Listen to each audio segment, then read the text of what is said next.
बिस्मिल्लाहिर्रहमानिर्रहीम, अस्सलाम वालेकुम। मैं हूं सलमान हैदर। दुआ है परवरदिगार से कि उसने आपको और आपके अहले खाना को अपनी हिफ्ज़ो अमान में रखा हो। इस व्लॉग को मुकम्मल देखिएगा। वो कह रहे हो सिर्फ खुशी शादियाने, इससे हटके भी कुछ चीजें हैं ना।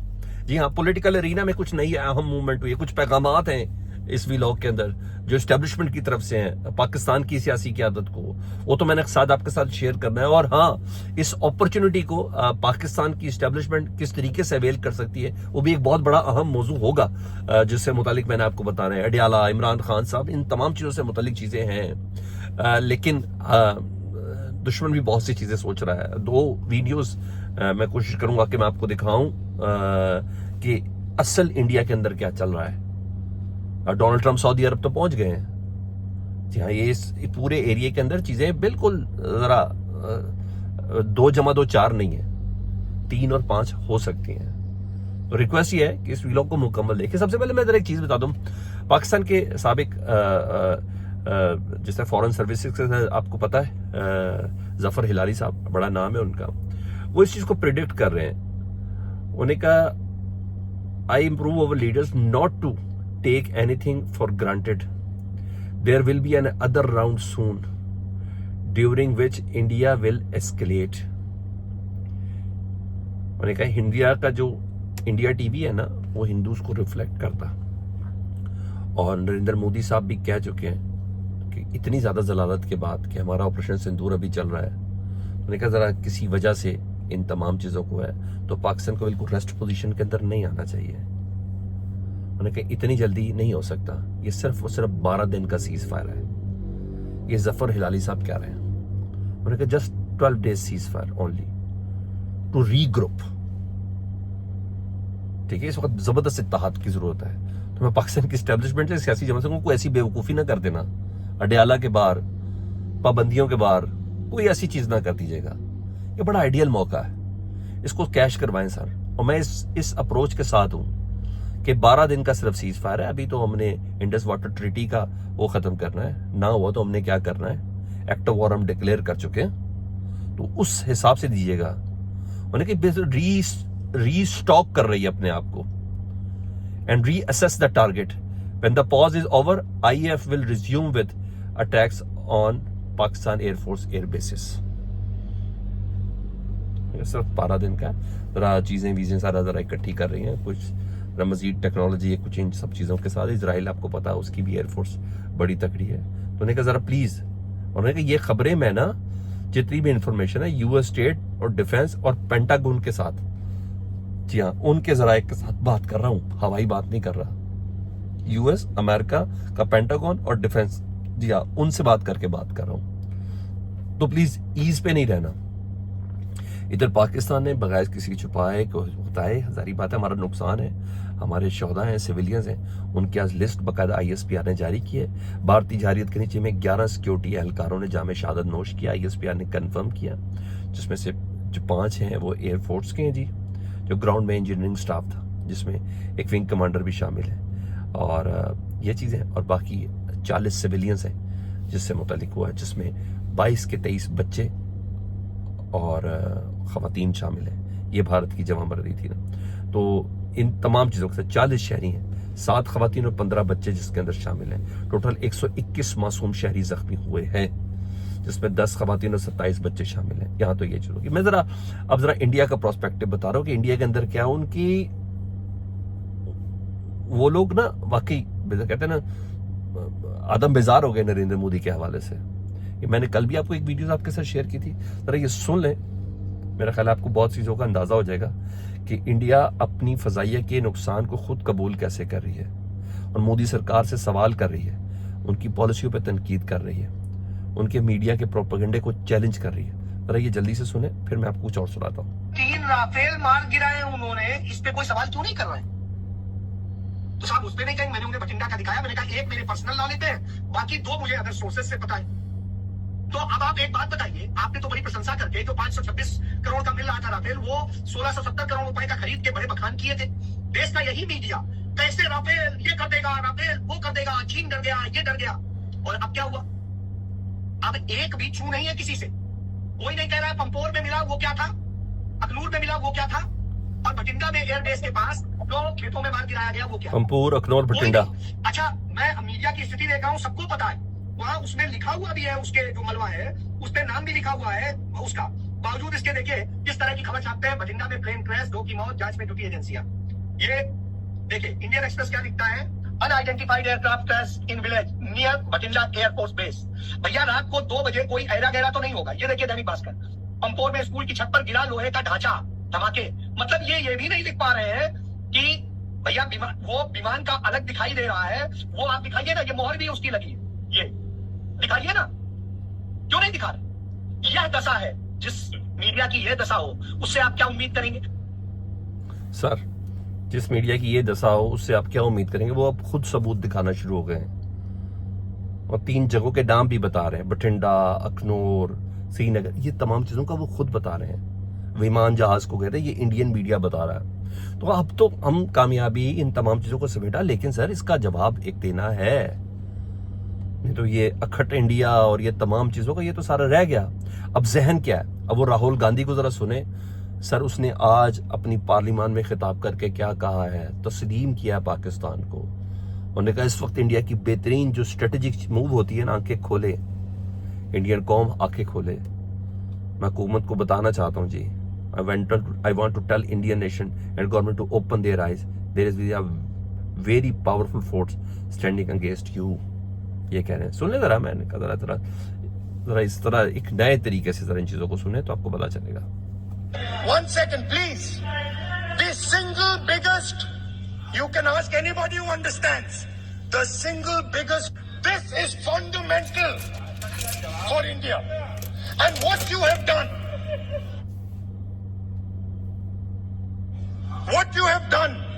is you have brought them together. Today, do not be under any illusion. Do not underestimate the force that is standing in front of you. Do not underestimate the power that stands in front of us. Do not underestimate it. You have brought Pakistan and China together, and this is the single biggest. मैंने कहा आपने China और पाकिस्तान को इकट्ठा कर दिया। इस वक्त इंडिया की सबसे बड़ी मूव ये होनी चाहिए कि चाइना और पाकिस्तान को जुदा करें, ऐसी कोई स्ट्रेटेजिक मूव करें। तो ये इंडिया का माइंडसेट है सर, इतनी तकलीफें और अजियतें सहने के बाद जी। और यही वजह कि अभी तक मैंने बताया कि उनके दिमाग में है एयर इंडिया और इंडिगो जो इनकी एयरलाइन है, उन्होंने मुतादिद रूट्स पर फ्लाइट ऑपरेशन बंद किया हुआ है। आज के दिन भी फ्लाइट ऑपरेशन बंद है, स्पेशली बॉर्डर के एरिया, पंजाब और कश्मीर के एरियाज में। उन्हें बहुत सी चीजों की तैयारी है या कुछ भी है, पैरल है, तैयार तो खैर हम भी हैं। हाँ, पाकिस्तान के वजीर खजाना मोहम्मद औरंगजेब साहब जरूर कहते हैं कि इंडिया के साथ हालिया लड़ाई का पाकिस्तान पर कोई बड़ा माली असर नहीं पड़ा। सर 5 घंटों में जवाब दीजिए, कितना असर लेना था आपने, कितना असर लेना था? हाँ, इस असर के दौरान आप उधर जरूर गए हैं। जी हाँ, और जिस क्या कहते हैं बेल आउट पैकेज के लिए IMF के पास, वहां आप जरूर गए हैं। हमारे नायब वजीर आजम इसाक डार साहब, वजीर खारजा इसाक डार साहब, वो बात कर रहे थे जी CNN से। उन्होंने बात की, उन्होंने कहा अमेरिका उस वक्त इन्वॉल्व हुआ जब पाकिस्तान और इंडिया के दरमियान जारी लड़ाई एक खतरनाक जंग की सूरत इख्तियार कर गई थी। और उन्होंने मजीद कहा कि मार्क रोबियो की मुझे कॉल आई थी, लेकिन अगर मुस्तकबिल में, सेक्रेटरी रोबियो ने बताया कि इंडिया इस लड़ाई को रोकने के लिए तैयार है, तो क्या आप तैयार हैं? वो कहते हैं। उन्होंने कहा जी। मैंने कहा मैं बिल्कुल तैयार हूं, मैं आपको जुबान देता हूं, अगर इंडिया ने दोबारा शुरुआत नहीं की तो हम भी नहीं करेंगे। तो सर इस पर आए के साथ है, यानी इस तरह की बहुत सी चीजें, खबरें तमाम चल रही है जी। अमरीकी दिफाई जरीदे नेशनल इंटरेस्ट ने भी अपनी ताजा रिपोर्ट में इंकशाफ किया कि 7 मई को होने वाली पाक भारत फजाई झड़प में पाकिस्तान ने वाज़ेह कामयाबी हासिल की। अगर बेशतर दिफाई माहिरीन का अंदाजा है कि भारत की अददी बर्तरी और वसाइल की बुनियाद पर इसका लड़ा बाड़ी रहेगा, लेकिन पाकिस्तानी फजाइया ने हैरान कुन कारकर्दगी का मुजाहरा किया। J-10C और PL-15 ने, जी हाँ, 3 फ्रांसीसी तैयारी साख्ता राफेल गिराए हैं। अब तो ये तमाम चीजें कंफर्म हो गई ना। अब आप हम तो वैसे भी किसी कंफ्यूजन में नहीं थे, लेकिन ये चीज थी।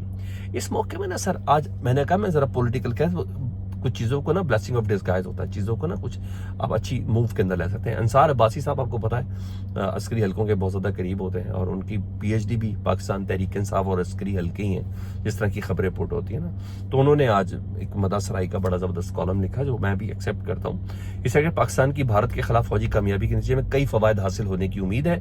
इनमें फौरी तौर पर मुसल्लह फ़ौज के अवाम में मकबूलियत, उसका वकार बुलंद तरीन सतह पर है और इसके साथ सियासी और अस्करी क़यादत बिलखुसूस army chief general Asim Munir की मकबूलियत में इजाफा शामिल है। यानी आप समझ रहे थे कि मकबूलियत नहीं थी, आप समझ रहे थे अस्करी क़यादत और उसमें वकार में कमी थी।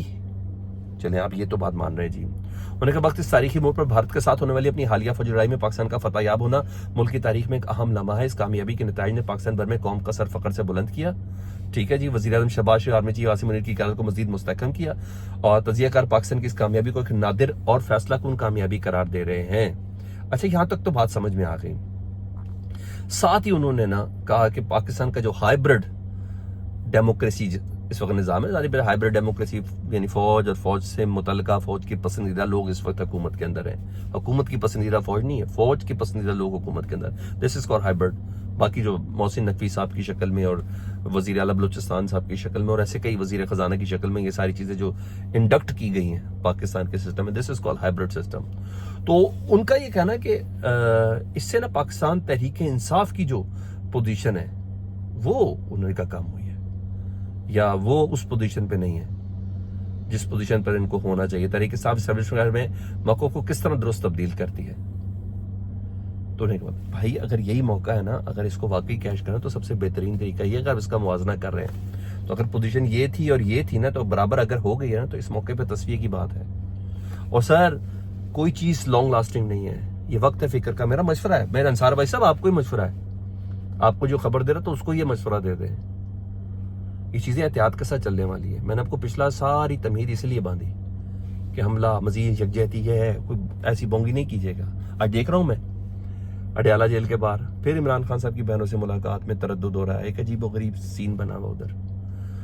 नो सर, जब वो समझते हैं कि चीजें बराबर हुई, आप खुद बात कह रहे हैं, आपकी बात करने का मकसद ही यही है, तो उसको बेहतर तरीके से लगाया जाए। 2 मिनट ही लगने सर।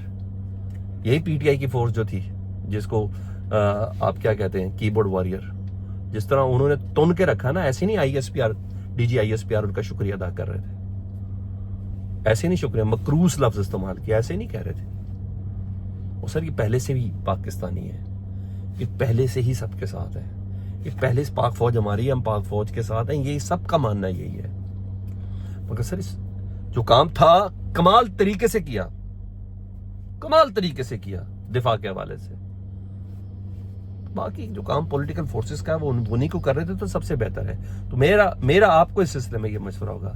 बाकी ये तो खबरें मदरसराय की तो सारी चल ही रही हैं सर। आज क्या कमाल काम हुआ सुप्रीम कोर्ट ने अदरस आयशा ने मखसूस नशिस्तों के हवाले से जो फैसला था उसके रिव्यू के ऊपर उन्होंने कहा कि ये तो दरखास्त बनती नहीं रिव्यू की, हमारा फैसला इंटैक्ट नहीं है। तो आज सुप्रीम कोर्ट ने पॉलिसी के तौर पे बताया, क्योंकि और उनका इख्तिलाफी नोट नहीं था, उन्होंने सुप्रीम कोर्ट के चीफ जस्टिस को खत लिखा कि मेरा जो इख्तिलाफी नोट है वो वेबसाइट पे क्यों नहीं डाला। तो पता चला जी वो इसलिए नहीं डाला कि बेंच के सरबराह की मंजूरी के बगैर अदालत उज़्मा की वेबसाइट पर पब्लिक नहीं किया जाएगा। लो, ये पहली बार हो गया। अब जजेस के फैसले भी पब्लिक नहीं हो सकते, उनके इख्तिलाफी नोट भी पब्लिक नहीं हो सकते। थोड़ा अदाओं पे गौर करने की जरूरत है सर, और बहुत अच्छे से मेरा ख्याल है इन अदाओं पे गौर करने की जरूरत है। बाकी ब्लूमबर्ग क्या कह रहा है कि इस जंग में अगर ये जो चंद घंटों की थी, भारतीय मईशतदानों, साबिक सिक्योरिटी और आलमी खतरात का तजिया करने में मुशारती कंपनियों ने बताया कि सर बड़ा नुकसान हो जाता, लेकिन बचत हो गई है। इंडिया को अब तक जो नुकसान हुआ है 83 अरब डॉलर का, तकरीबन 23.5 खरब पाकिस्तानी रुपए का नुकसान हुआ है। तो सर जंग में सर नुकसान होता है, मोहब्बत फायदे देती है, और ये मौका है जब कौम इकट्ठी है ना, उसको इकट्ठी करके रखें, किसी छोटी मोटी बेवकूफ़ी से ना उसको अलहदा ना करें। शाह महमूद कुरैशी साहब ने भी यही बोला, आज उनका वो खत आया सामने, उन्होंने कहा भारत से जंगबंदी के बाद मुल्क के अंदर भी सियासी जंगबंदी करने की अपील कर दी है। कोट लखपत जेल से अवाम के नाम एक खत में शाह महमूद कुरैशी ने कहा वो संजीदा कौमी मुकालमा शुरू करने की दरख्वास्त करते हैं। खत में कहा पाक भारत कशीदगी के दौरान PTI की क़यादत कारकुनान पूरी कौम अपनी अफवाज के पीछे सी सप्लाई दीवार बनकर खड़ी रही। उमर अयूब साहब ने कहा मोदी के खिताब से लगता है कि उन्हें अभी मुकम्मल चैन नहीं आया। उन्होंने कहा बानी पीटीआई ने 4 साल पहले कहा था कि मोदी फॉल्स फ्लैग ऑपरेशन करने का मलबा पाकिस्तान पर डालेगा। मोदी के खिताब से लगता है उन्हें अभी तक मुकम्मल चैन नहीं है। हिम्मत है तो फासिस्ट मोदी पाकिस्तान पर दोबारा हमले का शौक पूरा कर ले। पाकिस्तानी कौम और अफवाज मुत्तहिद होकर मुकाबला करेंगे। सब देखिए, सब कितनी जबरदस्त आवाज चल रही है। इस आवाज को गो ऑन रखें, इस आवाज को गो ऑन रखें और कुछ भी नहीं। फीडबैक से मुतालिक जरूर आगा करें। अपना बहुत ज्यादा ख्याल रखें। अल्लाहुम्मा सल्ली अला मुहम्मद व आले मुहम्मद।